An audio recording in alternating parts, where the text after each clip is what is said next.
Book discussion, The Spectator Bird by Wallace Stegner.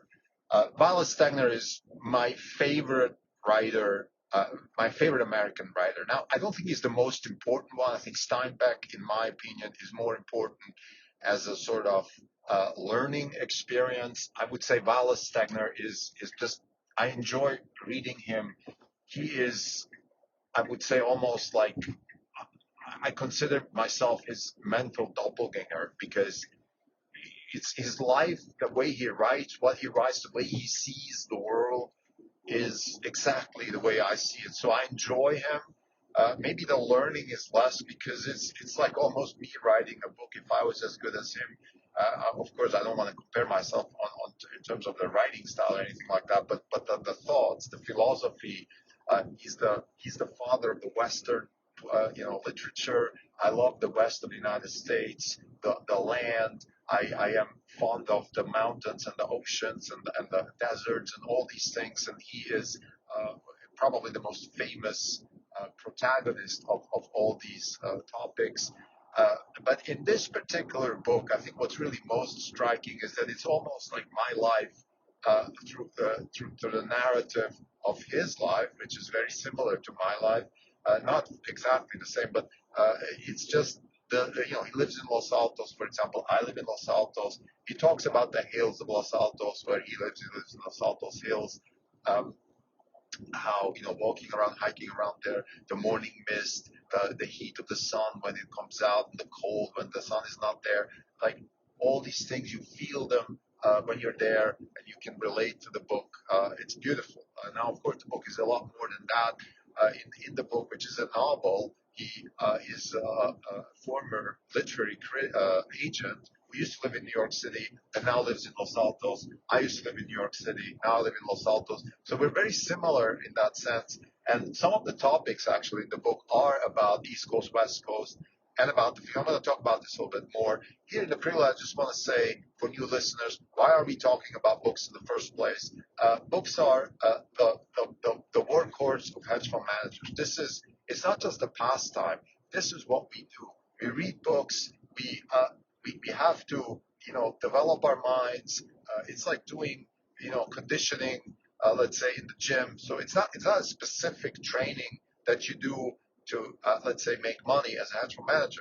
It's not a specific know-how that you gather to be able to make decisions about investing. It's more a general workout session for your brain to think, to bend your mind, and hopefully sometimes you actually learn something that is transferable to make money. But that's, again, it's not the main goal. I think the purpose of this podcast is to give people a sense for what it feels like to run a hedge fund.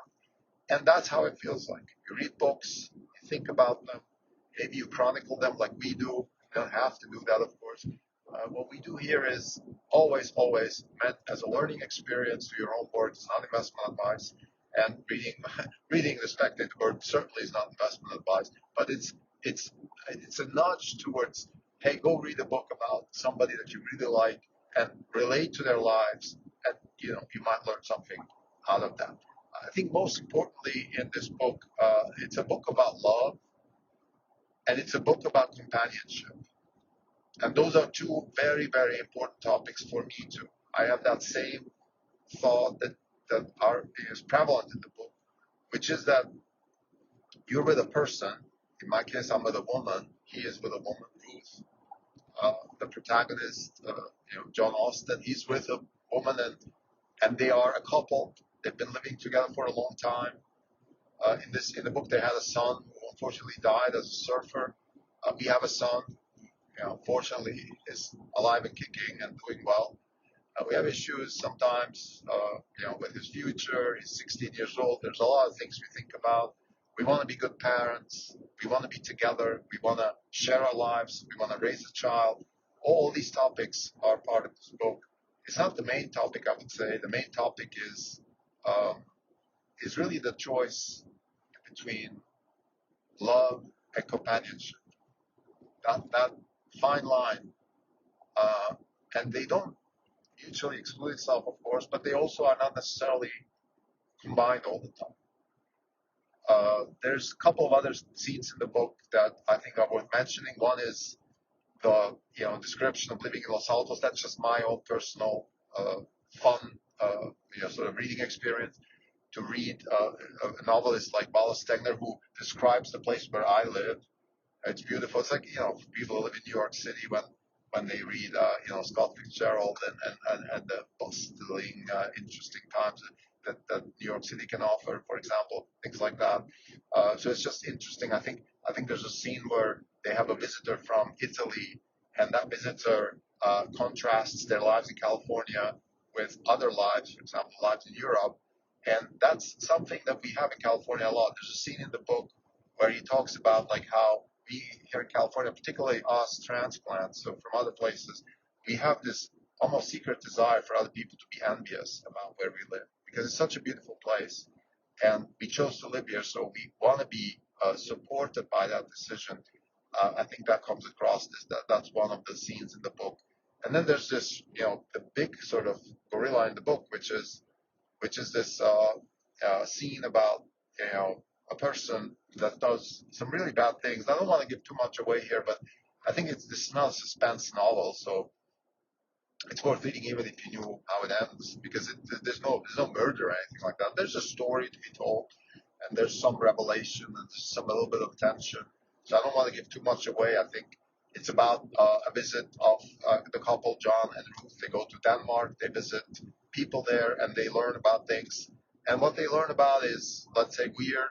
It has to do with genetics and breeding and inbreeding and incest and those sort of things. And it's a topic. Let's leave it at that. I don't think Wallace Stegner really makes a call here. I don't think in my opinion, it's not the main topic of the book. This is not a book about the value of polygamy or inbreeding or any of that stuff.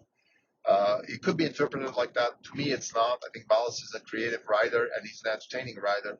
And I think in the end, the purpose of his books, the way I see it, the way they come across to me is to make me feel good. And even if the topics are ugly, I just want to feel good about what he writes. And this ugly story that he tells about, let's say, inbreeding and genetics, it's just contrasted with the beautiful story of his life with Ruth and the beauty of living in old age in a place like Los Altos. So again, I think he's a positive writer. Angler Repose is positive. Um, uh, Back to Safety, I believe, is his other novel that I read. I'm not sure about the exact name, but something with safety.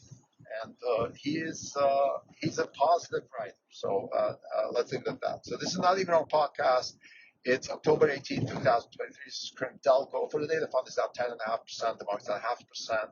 For the year, we are up 109%. The market is up 12.5%.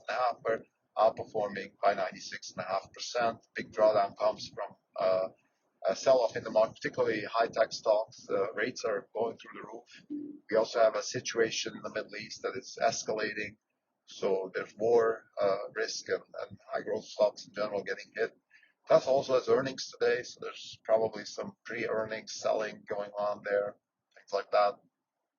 We had an earnings preview yesterday. Just to finish the conversation about earnings, I think we're going to have hopefully a margin trough here and hopefully some positive comments about the near future. Although with high rates, of course, that's going to be difficult. But I believe that we are going to be in a little bit of a funk for a while because of the macro situation. And what's going to bail us out is the fundamentals, the underlying strength of the business. Now let's talk about The Spectator Bird by Wallace Stegner. So this book is a beautiful book. It's a classic. Interestingly enough, I'm going to go today actually to the Wallace Stegner Fellowship Readings, which is a program that Stanford offers for artist residents at Stanford. I believe it's a 1-year residency or 2-year where you can creatively write your stuff and then do readings every now and then for public, and today's one of them. So it coincides with me discussing a book that I read about, that I read from the author. It's just a beautiful coincidence. That's it. Talk about Wallace Stegner as a writer. He's the sort of father of Western literature. So he writes about the West. He writes about the mountains and the oceans and the deserts and the fields of the Central Valley. He's not a sort of Hollywood Malibu type writer, not that kind of writer. He's more of a John Muir modern novelist. So he's a nature person. He loves nature. I think there's been a lot of work also in, I believe, in Montana, in particular, the University of Montana, which has a very strong English program. And there's an archive there about Western literature. Bradford has done a documentary about him and things along those lines. So when I say West, I don't just mean California. I mean the whole West, sort of west of the Rockies kind of thing. So Montana, Wyoming, Idaho, California, that sort of thing. And this book has some of that. I think it's more of a it's a couple living in Los Altos. So this is really about where I live. This is very close to home, and it's in a beautiful way. Sometimes you don't want to be close to home. In this case, you want to. So Wallace Stegner is, like I said in the prelude, he's a happy writer. He makes you feel good, no matter how difficult the topics are. Sometimes they're not easy. You know, in Angle of Repose, he talks about the mining world in the sort of late 19th century California. It's tough. People are mistreated. But it's still happy. You know, Steinbeck in Grapes of Wrath. There's some depression there. I mean, this is obviously the book of the Great Depression, but not with Stagner. Stagner's always happy. Stagner's always he leaves you with a positive note. And the same happens here. So let's start with topic number one I want to discuss, which is love and companionship. Love and companionship are, I would say, the threads that go through the book. Stegner is the kind of writer, he doesn't make statements. He does not say this is good, this is bad. He leaves you to think about, you know, whatever you want to think. He just portrays it. And clearly, I am sort of you know, on the same page like him here. I am very, very happy to have a companion, to live in Los Altos, go on walks with her and discuss life, discuss our son, discuss our business, all the things we do. I think I'm blessed to have this type of life. I chose this type for me. And this is what also Stegner's protagonists, John Austen and Ruth Austen, do in Los Altos. So this is definitely number one. I think it's just beautiful. Again, it leaves you on a positive note. There's no particular insight here. Oh, well, what can I learn from this? It's just what it is. Let's leave it at that. I think number two, there is the concept of living on the West Coast as a choice. And again, something that I think the scene when they have an Italian friend coming over, and there's this beautiful line where Stegner describes how we in California, we transplants, we like to make our friends envious about where we live. And that's really true. It's a hidden envy. We also want them to feel that we can afford more than we show. So we're trying to say we're rich without really saying it. Very different than the ostentatious consumption in New York and Miami, for example, or LA. So we have this subdued um, eagerness for status like everybody else, but it's much more subdued. I think another beautiful characteristic of a people, of a culture, Silicon Valley culture. Now, Silicon Valley as a protagonist happens in the place, but it comes through an intruder. So Stegner's character, John Austen, he's a literary agent. So he's not part of the literary of the Silicon Valley crowd, and the Silicon Valley crowd is the upward mobility. You can sense the upward mobility. There's a quote in the book where you can feel the upward mobility. It's in your face. And this was written in the 1970s. Imagine today. I mean, not just that you can feel the upward mobility, you can see it, you can sense it, you can feel it on your purse. Of course, it's very expensive to live in Los Altos. So all of these things are there, but it's positive. It's Silicon Valley is a positive place, and I don't care how you interpret Wallace Stegner. I think it comes across as a positive place, a place you want to live in, a place you want to be part of, because it has upward mobility. And that's the word, upward mobility. It's a good thing. Upward mobility is a good thing because it gives people options. It gives people chance. This is my personal favorite about Silicon Valley. It gives people chance. Yes. Does it compete with other places? Does it take jobs away from other people? I have friends in Switzerland who hate Silicon Valley because they feel their jobs, they feel their livelihoods at threat from Silicon Valley. And that is true. We have to acknowledge that as Silicon Valleyans. But we also, of course, want to enjoy the upward mobility. We want to give that option to our kids. And this is, I think the main purpose of our choosing to live here. We are just discussing right now. Sorry for the private interlude, but it's really related to the book. We are transplants from the East Coast. We're very happy to live in Los Altos. We're very happy to take advantage of the upward mobility, and we're trying to share that with our son and our other people that are related to us. And we don't necessarily get that kind of feedback from them. You know, some our son's a little bit scared of the competition. There's very upward mobility comes with competition. There's new influx of Asian immigrants, Chinese and Indians in particular, and that is tough on kids, you know, to compete with them. Nevertheless, that is the future, you know, because upward mobility also gives you a glimpse of the future. The people who are successful in Silicon Valley are going to be the people who are successful in the future, because that's where the future is being built. The wealth is being built here, the wealth creation, and all of those things. So Silicon Valley is a protagonist in a positive way. It gives you the beauty of life, and it gives you upward mobility, which is the most beautiful gift you can get. I think the third thing I want to talk about is now the ugly side of the book, which is the scenes that are happening in Denmark. It's the old aristocracy collapsing under its own weight, under its own almost stupid experiments that they're doing. This is written in the 1970s, so only 25 years after World War II. Things like eugenics and all this stupidity about pure race and Aryans.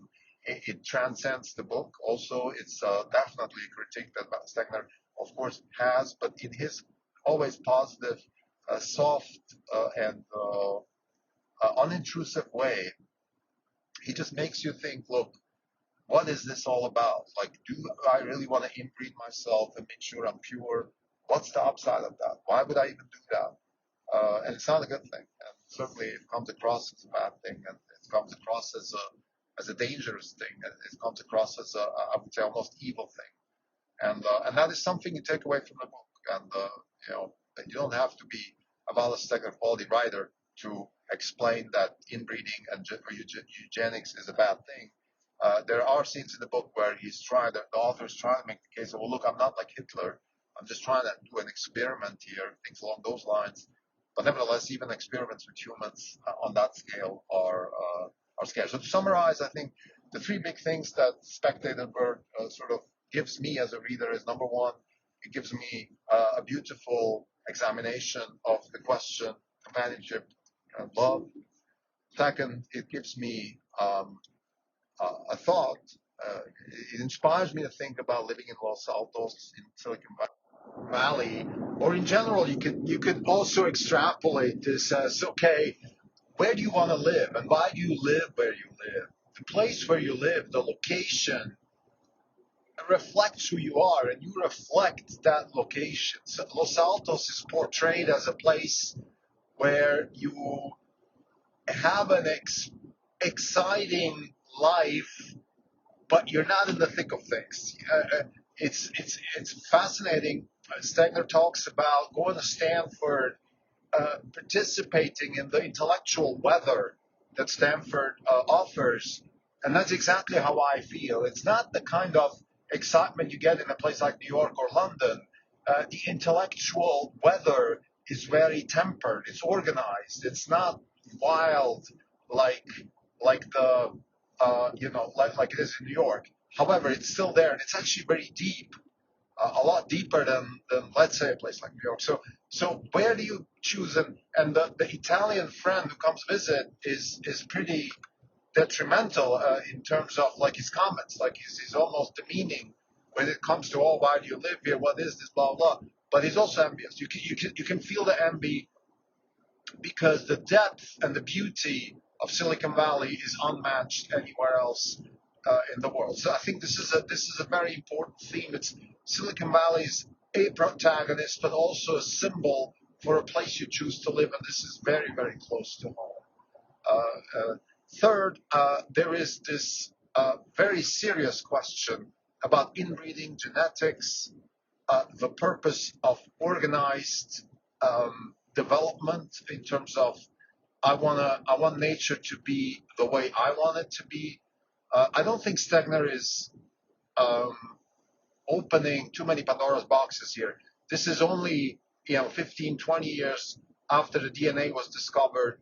I believe the intellectual conversation back then must have been about the ethics of genetics, the same way it is today. And today we have technology; we can actually edit the genome and CRISPR and all that. So we have possibilities that people in the times when this novel was written didn't even dream about. But it was coming. You could see it coming. I think Stegner, as an intellectual, must have been on top of things, understanding that this will be a topic of conversation sooner or later. And he sends a verdict, which is a clear no. We don't want lunatics that organize the genome of people. We don't want that, and it's a bad thing. Now, there's no solution other than chastising people like that, or even driving them into suicide, basically getting rid of them, that kind of thing. But of course, let's say the CRISPR conversation has opened many, many more serious threats towards that question. So I would say this third point is a mild criticism on what's to come, and that's of course the job of a classical novel, is to give us a mirror of the time and also open doors for the future. Thank you.